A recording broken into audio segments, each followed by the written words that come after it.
Il-lejl it-tajjeb ibtej Milanisti, u anka mhumiex li bħalissa ovvjament jinsabu ferħanin.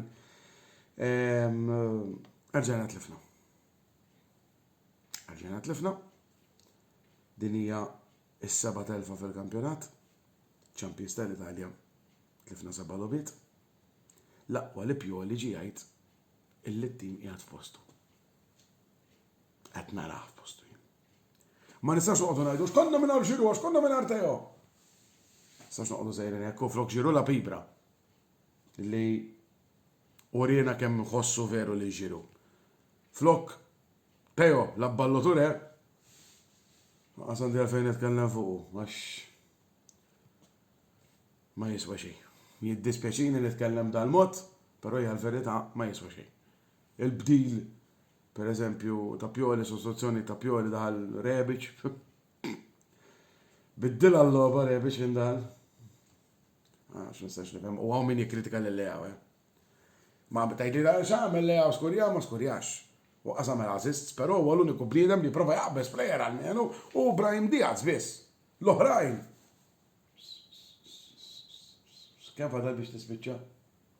Hekk kien qishom. Dispeċini nerġa' ngħidha nitkellem dal-mod ta'. Però hija l-verità. Diżastru. Naf li qed impaxxi ħafna nies nitkellem hekk u naf li issa kif nirbħu logħba ħansib 4 peċluqa li jiġu jgħidu mela m'għandekx tibki issa. Ma l-verità hu. Meta qed titfu t-tim tagħkom ukoll intom tibku. Jien m'iniex nibki, però qed nikkritika għax hekk hemm bżonn. Imma naqqas għandi bdiet nitkellem fuq il-logħba, per se. Ħlief li l-Udinese kien ħaqhom jirku. U meta l-Udinese tgħu tlieta l-Inter, jiena l-ewwel wieħed qed proġa taqgħu tlieta daw. Dik għallhom tfisser għal ħallek u tajt xejn. Għax waslet telfa, nerġa' ngħidha, telfa mistħoqqa. L-Udinese kienu aħjar mill-bidu sal-aħħar. L-ewwel gowl ġie wara Italjani jgħidu gol da polli, u veru hekk tiġi. Għax ma nistax nifhem jien kif tista' taqla gol b'dak il-mod. It-tieni gol Malik Ċaw illi filli kien da d-difensur enormi fil-li f'daqqa waħda qabad qisu n-niżla. Għandu l-beto hekk. Miegħu f'daqqa waħda beto bob u ġiew. Come on, no. Għadek kif tiskurja penalti. Fl-injury time, suppost it-tim dak il-ħin jgħidu illi t-tim li jiskurja jkun sew u t-tim li għal għal kun ħażin. Ma nafx jien.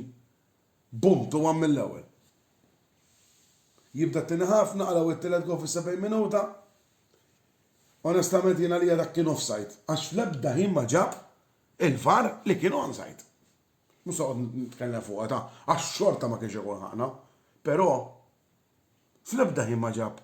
Taf kif jagħmlu s-soltu l-VAR meta jċekkjaw il-VAR iġibulek bil-naf bil-forġo semi automatik, bil-semi automatik, jurek per eżempju li hemm nofs rasu, jew nofs paltu, da xejn ma ġabu, da xejn ma ġabu. Jien naf li jeżibu hekk il-letteralment quddiem mejjan. Issa kien offside jien naħseb li iva, però m'hemmx provi, imma raġel hekk mhux nitkellem fuqha. Għal min forsi bħalissa tgħidu l-penalti li skurjajtu bil-fottimenti.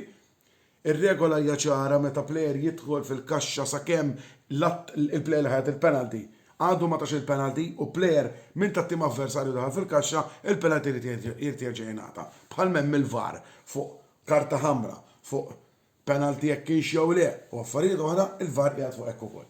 Sewwa ħanagħmluha ċara. Issa ħanbidda naqra suġġett u nitkellem fuq il-partita, żewġ partiti anzi tal-kwarti tal-finali tal-UEFA Champions League li ħanamlu l-Milan ġejna kontra Napoli. Napoli li dis-sena fil-kampjonat Taljan fis-Serja ħajħdu l-lig mod meritatissimu. Waħedhom qed jilagħbu kampjonat għalihom daw qed jagħmlu serja għalihom u l-bqija jilagħbu tieni post għax ħadd ma jridu. Għalmenu aħna jidher li ma rridux. Mhix faċli laqqas xejn. Bikvaraċkelja, Bozimen, Lobotka, Zambongis, Sarakmani, Kim, Mario Rui, Di Lorenzo, mhix faċli xejn. Però jekk nilagħbu kif labna llum, m'għandniex tama. Jekk nilagħbu kif labna ma' Tottenham, jew mal-Atalanta, jew mal-Juventus, jew fl-ewwel derby, għandna ċans. Logħba ta' 50-50 jibdew favoriti huma iva. Fil-fatt, għal-mirra skont bet 365 minn għalija, il-Milan kwotati l-iktar kwotati li jieħdu Champions League fis-sens l-iktar li tħallas fuq il-Milan, l-inqas kwotati li jirbħuha. Allura bil-fors in-Napoli jibdew vantaġġ. Għaw ħafna supporters tan-Napoli ġa qalu aħna lesti fajna l naqraw il-Milan ma l-Inter. Għax bħal dak li qallu l-Inter mal-Benfica ħeddu hekk. Faqqaw subajhom. Nesew li l-Benfica qalaw lill-Juventus. Il-Benfica daħlu fil-knockout stages flok il-Juventus. U l-ewwel post ġabu l-PSG t-tieni. Issa ora ġabu l-istess punti bil-average. Imma ekki. Benfica għadhom ma tilfux logħba fi Champions League. Minna ħadd għan-Napoli ma ovvjament nitkellem fuq ta' timijiet oħra, n-Napoli ta' werba lil-Liverpool. Orek mhumiex l-istess Liverpool tas-soltu, però ta' werba lil-Liverpool. Mhijiex easy, anzi pjuttost hija diffiċli ħafna, imma issa naraw. Jiena ħanħallikom għax m'għandix ġabtet nitkellem iżjed fuq il-logħba tal-lejla kif għattilkom.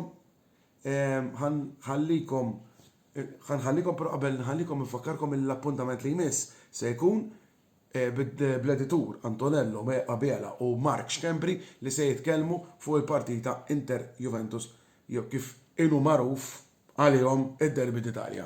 Għax nafu li fil-verità d-Derby d'Italja suppost huwa Milan Juventus imma ma jgħidulu hekk. Lejli tajjeb tiegħi. Ciao ciao u dejjem forza Milan.